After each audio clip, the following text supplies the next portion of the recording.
Hey, welcome to the Round Table, the podcast where three guys talk about whatever they want. My name is Nathan. I sound like this. Hi, my name's Ben. I sound like this. I'm Jake. This is what I sound like. This is what he sounds like.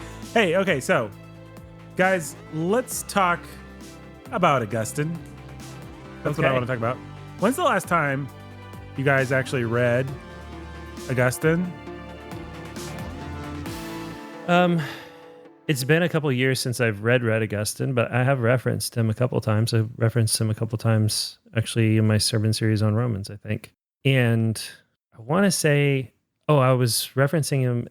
I was looking up what he had to say on First John for some reason. Do you find that he's like one of those guys that lives with you and is like one of your guys, or where would you put yourself as far as Augustine fandom? And I think the big moments of Augustine definitely live with me. The pair story lives with me. There's definitely a moment in the Confessions that has been very influential in how I think about the classic Jake Menzel's social media spiel. It's a social media spiel. He has this riff at some point in the Confessions. I don't remember exactly where it's at, where he distinguishes between the lust of the flesh and the lust of the eyes. And that was just a really key thing for me to distinguish between, because you get those two confused, especially as a young man, because the lust of the flesh and the lust of the eyes are so closely correlated when it comes to at least sexual lust. But he distinguishes between the two, and the lust of the eyes is more of a curiosity, an unhealthy curiosity to know or see things that are not yours to know or see. And so he talks about the morbid curiosity of rubbernecking at the side of a road where you see a corpse or a dead body. This would be like an accident or something like that. They're just things that are not yours. They don't belong to you, and you have no right to them. And he's also like, this isn't going to illuminate anything for you. It's not going to bring you any pleasure. It's not doing anything for you. Right. There's nothing good. There's nothing whole. You can't contribute anything to it. That's why he goes to the corpse at the side of the road. There's nothing beautiful. There's nothing good. There's nothing edifying. There's nothing healthy about your curiosity about this. It's just a morbid, ugly thing. And then my immediate application then to that was social media, where people are constantly revealing things that are not for public consumption and consuming things that are not for public consumption.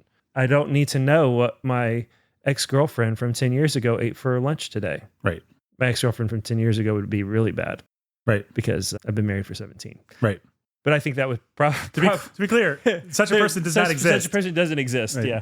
Yeah. No, I think that's just the line that I spat out whenever I read it, which would have been right. And that line's just lived with me. But my ex-girlfriend from high school or whatever, right? 20 years ago, it just doesn't, I don't need to know. Right. It's not mine to know. And if I have a curiosity about that, there's nothing healthy about that sort of curiosity. There's nothing positive. There's nothing good about that sort of thing.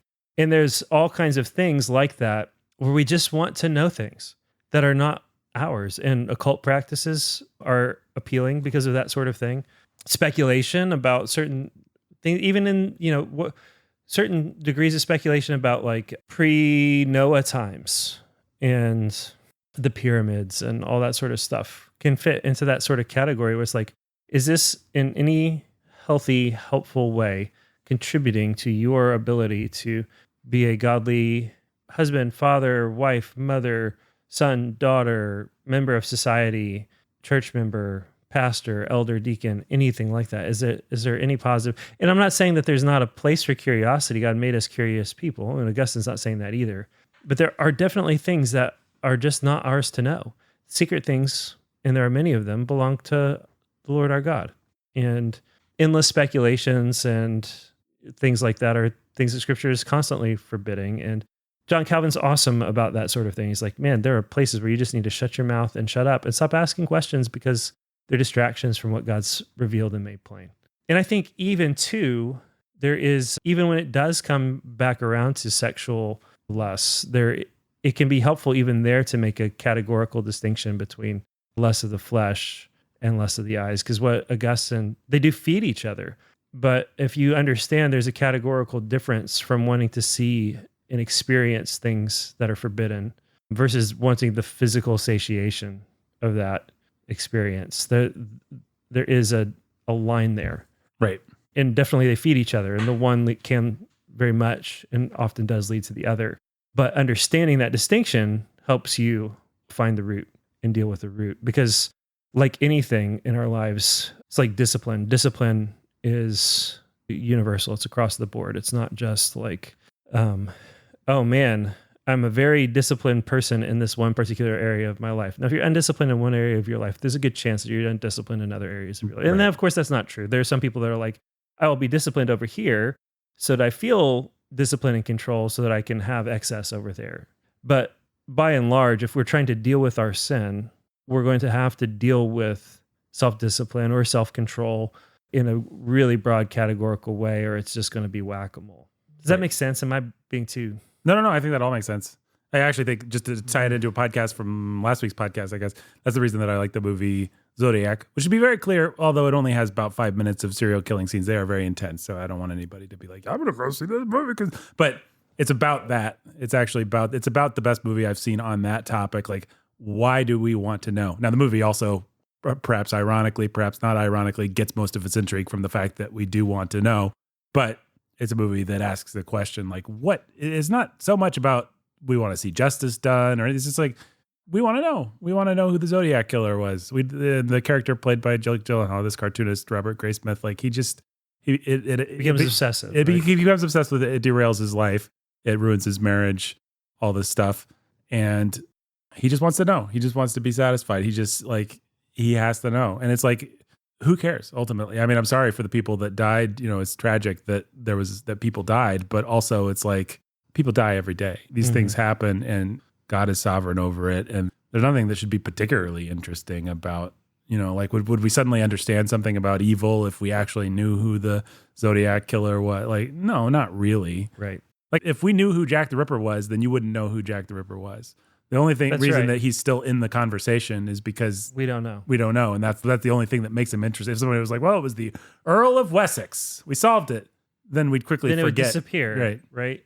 Yeah, and that's just an interesting thing. And I don't think it's always entirely. Obviously, God made us to explore the world and to, of course, like, there's a thing in us that does want to know, that does want to explore, that does want to answer mysteries. We are made to conquer this world, right? And we started in a garden in a tiny corner of the world. And the goal was to fill the earth and subdue it. And subduing it and exploring the world's mysteries is part of the job. It's part of it. It is in our DNA. But that doesn't mean there aren't things that are forbidden.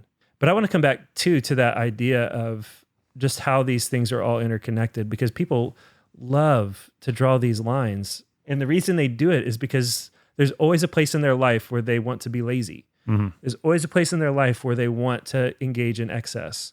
And so you see this sort of thing, great physical athletes love to be highly disciplined with their bodies and then have one place where they have an outlet to just engage in absolute, hedonism.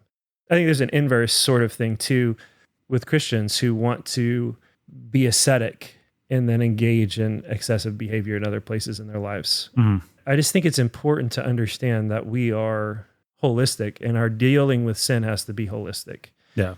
And drawing a line between body and soul is often just absolutely destructive for people. Yes. We were talking about that sort of thing earlier today, but we see it all over the place. Guys love to, I could take this all kinds of directions. Maybe I should stop. No, I think I could also take it in lots of directions. And maybe I should stop. Yes. People are not holistic, and it's the thing that I found in fighting my sin in the process of sanctification. I've said this on podcasts before. I have never, personally speaking, I don't think that we shouldn't fight sin. Obviously, that's not what I'm saying. But hear what I'm saying when I say I have never actually gained any ground against a sin by fighting that sin. It's always been working towards a virtue. Yes. Or giving myself to something good. And those virtues have to be holistic. They have to be across the board. They can't be isolated. So if you're working on self-control, for instance, you cannot say, okay, so self-control, what we actually often probably take that as a negative instead of a positive, right? So maybe that's not the greatest example. But the positive of being self-disciplined, being self-controlled, that's going to involve dealing with your emotions. It's going to involve dealing with your body. It's going to involve dealing with your passions. All of those things are all connected. Right. And to truly pursue godliness requires looking in all of those places. You have not gained self-control if you have tightened your belt in one area and let it loose in another. Right. You've simply shifted your lack of self-control from one place to another. But real growth in self-control and self-discipline really is holistic. It's across the board.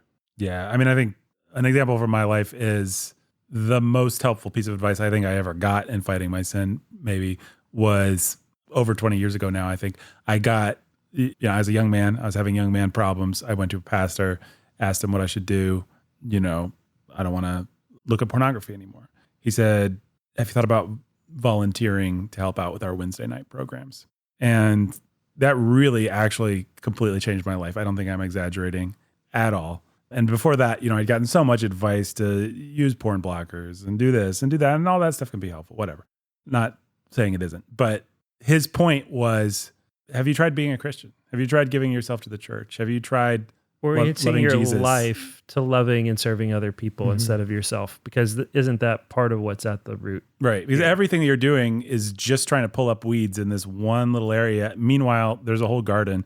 And until you actually plant some tomatoes or something, this is not a perfect metaphor, but you get what I'm saying. Until you're actually looking at this like a gardener instead of a guy obsessing over one little weed, you're not going to get anywhere. And those weeds are going to keep coming.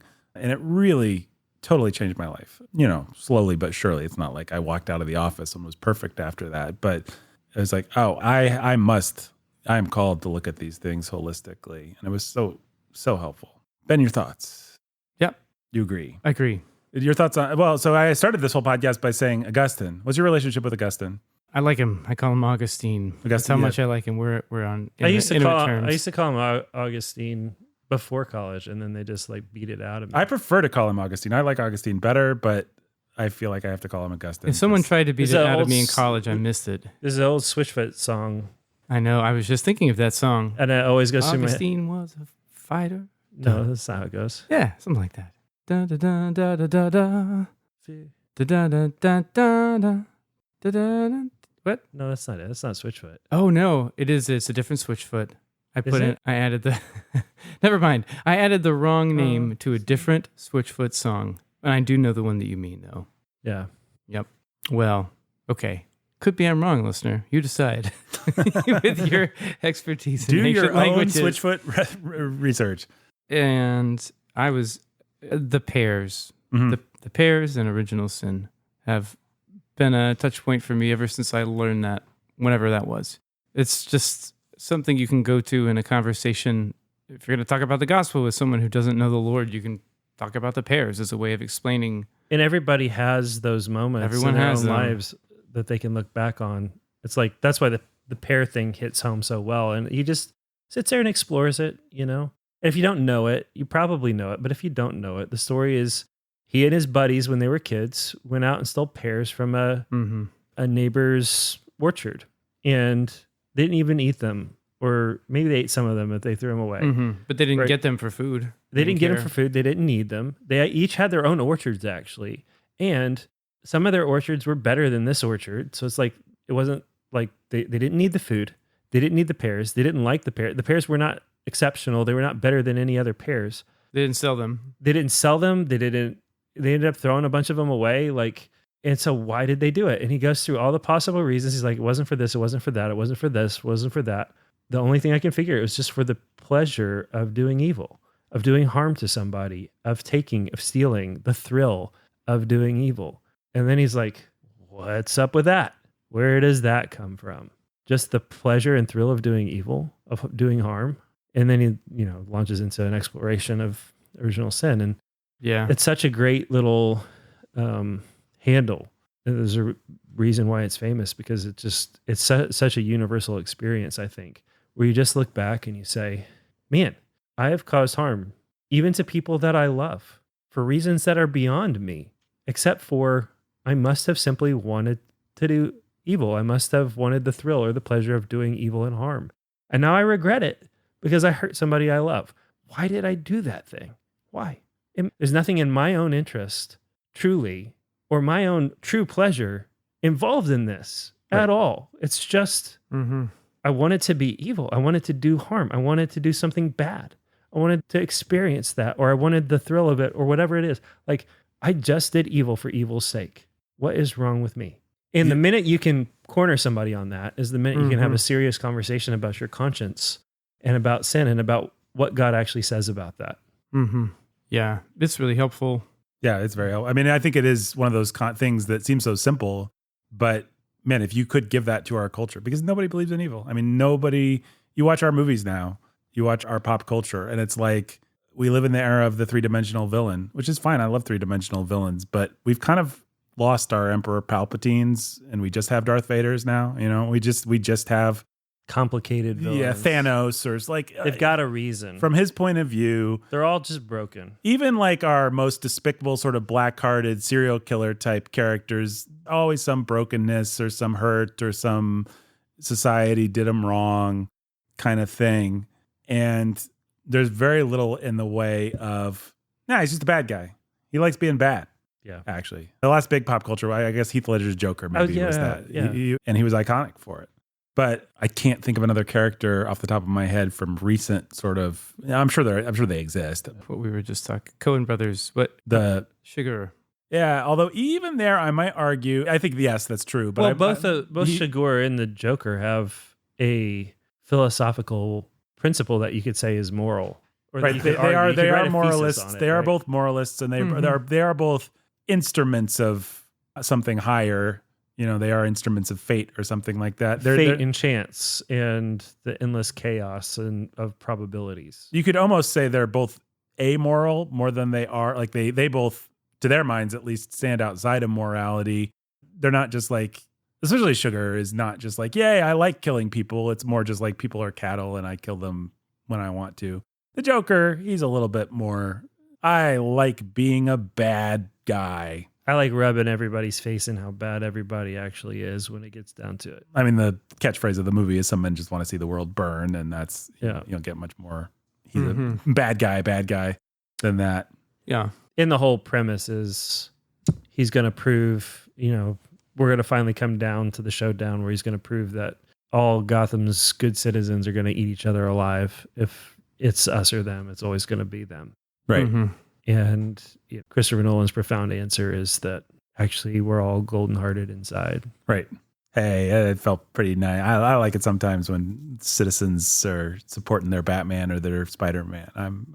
What the heck? Well, the prisoner's got to throw that button out the window. Yeah, I mean, obviously it would be better if it was a rich white guy that threw the button out the window. No, I know what you're saying. No, it was Christopher Nolan's just a mathematician. So he's like, what will surprise the audience the most? He's not actually thinking on any larger level than that, I think. No. He's such a literal minded guy. What are we talking about? Augustine. So the reason I brought it up is because I recently started to listen to the Confessions again, been years and years and years and years. And I haven't gotten very far. I don't know that I have that many profound thoughts about it. I've only read the first book, on his infancy. It's not even the pairs yet. It's like, I was a baby. I don't remember what it was like to be a baby, but I can guess based on other babies. So here are like the 9 suppositions about what it is like to be a baby. And then he's just like, well, okay, so here's the thing. I understand that Augustine is great, and then he's given us all these handles like the pairs and stuff that are helpful. I understand that more broadly speaking, he helped found a little thing called theology, a little thing called Western philosophy. I understand he's psychology, self-examination as an art. I mean, this guy, hugely important. But what's his relationship? So without denying any of that, I'm just trying to figure out what's his relationship to me right now, and how does he strike me coming back to him? And I have to say, so far, as one of my principles, as people will know if they've listened to the bookening or things like that, I never want to avoid, Roger Ebert's famous dictum, a man goes to the movie, the critic must admit that he is that man. Never deny, at least acknowledging what reaction you're having. And then you can say my reaction was wrong or there was a higher thing. You can do all that, but you should at least start by saying, here's how I'm feeling. If you're reading something and you find it boring, even if you know you shouldn't, you should still usually helpful to say this is boring.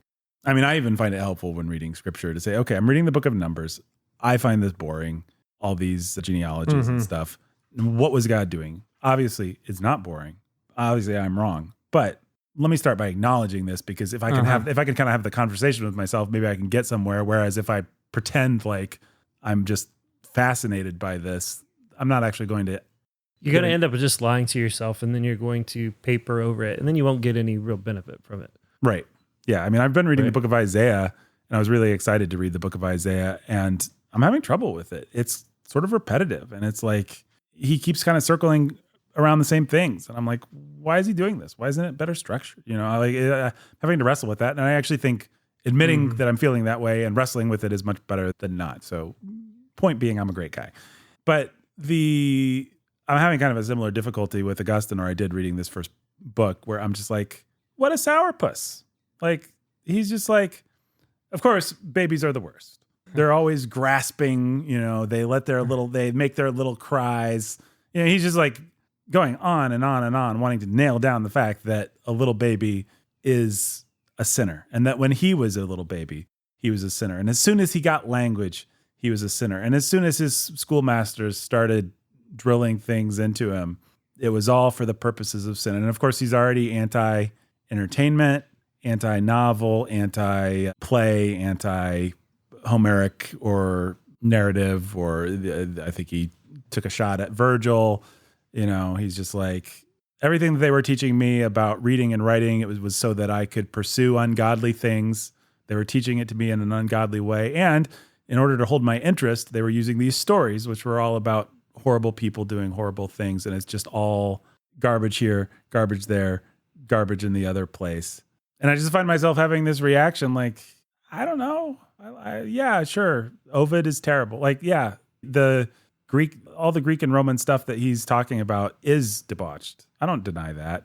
And yes, little babies are conceived in sin. We know from Psalm 51. We know from the whole testimony of Scripture. And if you have a little baby and you're not too sentimental, you can certainly see from the youngest age that they are angry, that they are judgmental, that they are, not just expressing pure animal need, but oftentimes expressing anger with their cry, that sort of thing. And at the same time, I'm just like, get off my back, Augustine. And I guess I bring it up I was just wondering if you guys had experienced that. Like if maybe it's just been too long for both of you. I don't remember those specific parts, but definitely there are whole swaths of Augustine's confessions that your eyes just glaze over and you're like, what is going on? And why should I care? There are, I think, later parts where he gets into this whole philosophy of time and stuff like that. It's just like, dude, would you just stop? Can you stop? And no, I think Augustine, I read it as a principle, and I definitely took some things away, but I've not, and I do sometimes think about going back, but then I remember all these other places. And it's like, well, if I go back, I'm not going to apologize for skipping pages and pages and pages at a time this time. I haven't found anything so far. Now, like I said, I've only read the first book, Infancy, but I haven't found anything so far that was boring in that way. Although he is very sort of the first thing, the second thing, the third thing, like, let us examine this from all angles in a way that can feel kind of schoolmastery or something. Pedantic, yeah. But so far it's all interesting. It's just like, is this guy anti-joy? Is he anti-sex? I feel like he's going to be anti-sex. What I remember when you bring that stuff up is not what you brought up, but I remember him talking somewhere about, no, it's in the Confessions. He's talking about food, and he's saying, Lord, I eat a piece of food, and because my body enjoys it, I can't also think about you. And so it's so hard to eat food. And it's like, it's just this bind I find myself in that I have to eat, and I'm trying to just tamp down the pleasure of my bodily senses, but this is just kind of like how it is. And I just think that's pretty perverse, dude. That's not how God didn't design us to feel bad that we enjoy certain things on a bodily level, like food, like he made all the flavors. So he's also stood as a placeholder in my mind for some of that, like stuff the body experiences that it enjoys, bad. Distraction from the stuff the spirit enjoys. So the body-spirit dualism, the sort of leftovers of... I know, right. And obviously Augustine is very anti-Gnostic, he's anti-Manichae, Manichaeanism, however you pronounce that. Manichaeism. Okay. Pretty sure. Manichaeism. And so he's aware of sort of bad body-spirit dualisms, but it's still there in what he writes. Yeah, I'm wondering if I'm going to really, this read through, not vibe on a lot of the sort of Neoplatonic, like, weird stuff. And I don't know. I mean, what your typical worldling will say is that he's anti-pleasure, certainly that he's anti-sex. And I'm going to be interested to see whether those charges stick. And I kind of suspect he probably won't totally exonerate himself because he's already he just kind of feels anti-body, anti-fun, anti-everything that isn't the front of your brain contemplation of God. Mm-hmm. But yeah, I don't know, number of great civilization-changing works of literature written by Nathan Albertson, 0. Number written by Augustine, I don't know, at least 2. At least 2. If not 3. many, many more. 3 at least. 3. On the Trinity. Yeah, City of God, Confessions. Right. And that's to my, once again, 0. Haven't written 1. So who am I?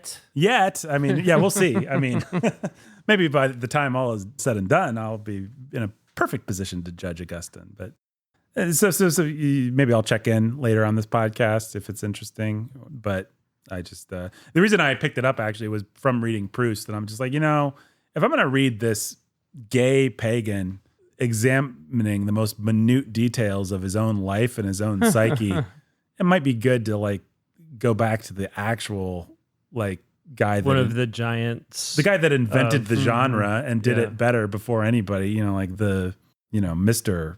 Self-reflection, whatever. Let me just tear open my own soul and put it under a microscope. Augustine invented that. So, King Dave, yes, exactly. But Augustine's different. Augustine, he's different. Whoever. Gus. Let's call him Gus. Gus. I know a Gus who's Augustine. Yeah, do I? Yeah, you do. Yeah, okay. Mm-hmm. All right. That's Augustine. Any more thoughts about Augustine? I started reading on the Trinity, and I like it. I don't know what to say.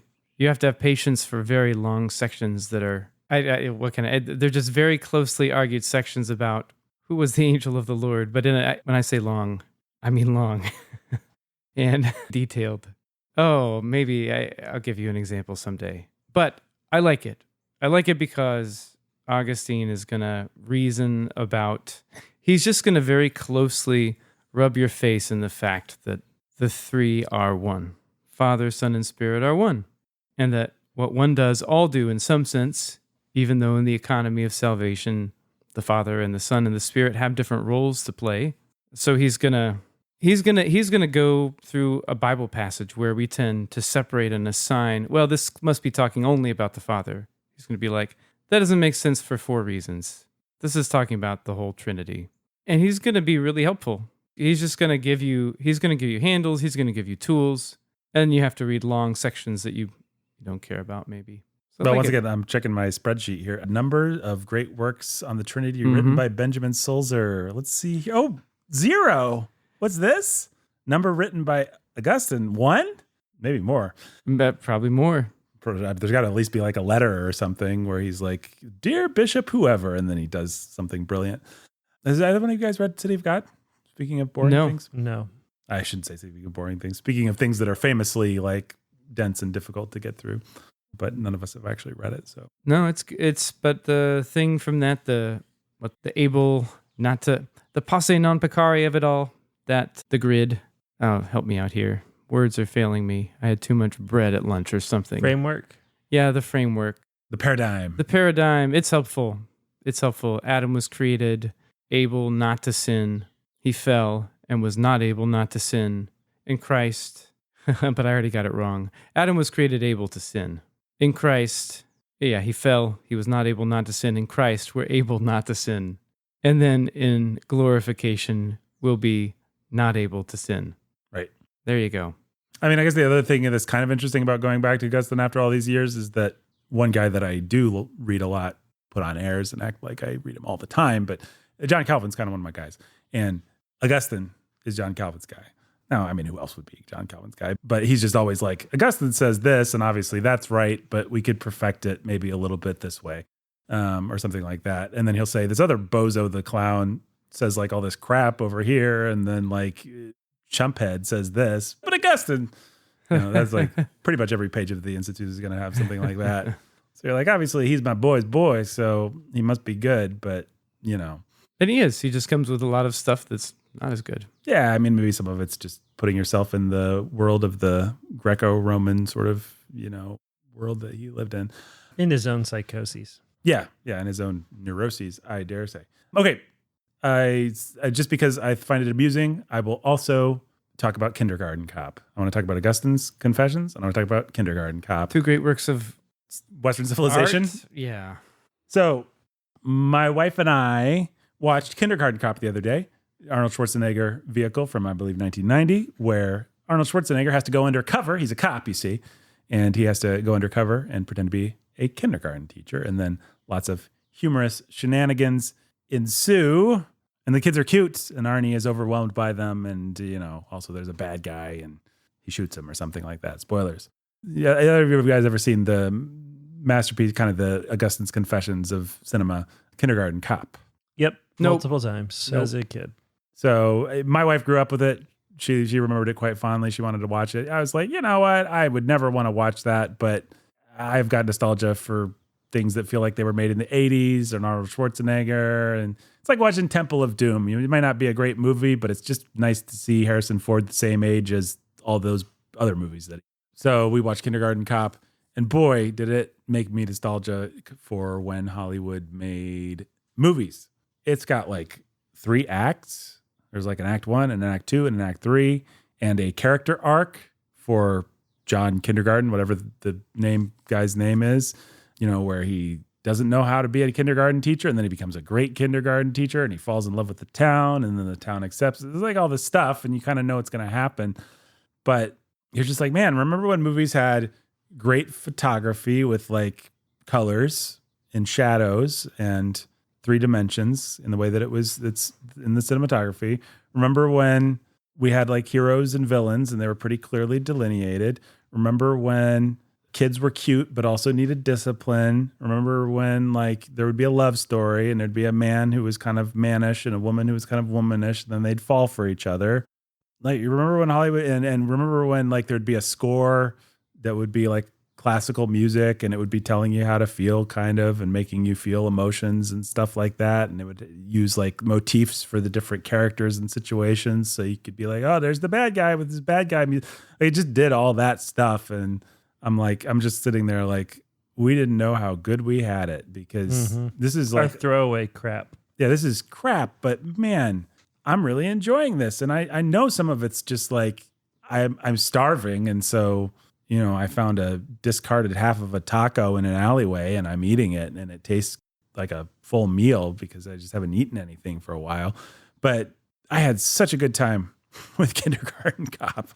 So, I also have little kids that are that age, so probably like all the cornball comedy worked better.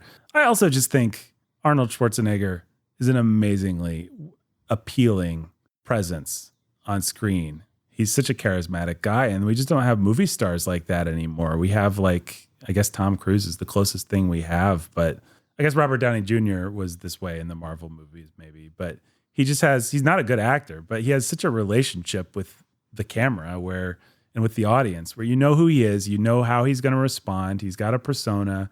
You're already laughing at like what he's going to do with these kindergartners before he even does it, because you just have a relationship with him. And we don't get that. Like, you go to see a Chris Evans movie, you're not like, I know what Chris Evans is going to do before he even does it. Maybe you see a Chris Pratt movie, you know what Chris Pratt's going to do. Dwayne Johnson. Yeah, I don't think Dwayne Johnson's the same way, because what's Dwayne Johnson's persona? Like, who is he act? Like, is he like a musclehead that's like, is he... Like, I couldn't tell you. Now, I also don't watch his movies, so maybe that's why I couldn't tell you. Maybe your kids, Jake, even not probably watching them, maybe just through the osmosis of being the right age, they could tell you like who Dwayne Johnson is. But also, Jane wants, he's like 45 or 50 or something like that. There should be a 30-year-old guy that is like, oh, he's the guy. He does the thing. I got Robert Downey Jr., probably the last great movie star we've actually had, where it's like, when you buy a ticket, he's going to have some quips. He's going to bring a certain kind of insouciance that if you like that, then you're definitely going to get it, and that's going to be great. But he had to give his 10 best years of doing that kind of thing to one franchise, which I like some of those movies. But man, I guess my only point is we didn't know how good we had it. So watch now. The Nathan of 15 years ago watches Kindergarten Cop. He's like, they couldn't do anything better with this formula. They couldn't, write a few jokes. We've all heard Nathan give that rant, but man, it made me like, you cannot watch a Star Wars movie. You cannot watch a Marvel movie. There's not just like an entertainment brand, besides maybe kind of Tom Cruise, where you're just like, well, I'm definitely going to get a story. It's definitely going to have a character who goes on a journey. There's definitely going to be a love interest. There's definitely going to be like relatable human things that happen. There's going to be some good action. There's going to be some good action. Yeah. I mean, the thing that's actually dumb about Kindergarten Cop is that it does actually meld an Arnold Schwarzenegger thriller to all this cutesy kid stuff. And so like the bad guy is actually pretty threatening. And it's just like, this is neither fish nor fowl. Like Arnold fans aren't going to get their quotient of great violent action and stuff. And kids movie fans are going to be terrified of all this. You know, like that's the actual criticism that you could make of the movie. But man, even given that, it was just like, wow, it's a movie. I wish they still made movies. That'd be nice. So my 2 recommendations, Kindergarten Cop, Augustine's Confessions. If you've not seen either one, check it out. Support this podcast, patreon.com/Sound of Sanity. Or if you want, patreon.com/The Bookening. Or if you want, patreon.com/Sanity at the Movies. Depending on which one you support, we'll talk more about Augustine's Confessions, or we'll talk more about Kindergarten Cop, or we'll talk more about a third thing that's represented by one of those podcasts. So thanks for listening.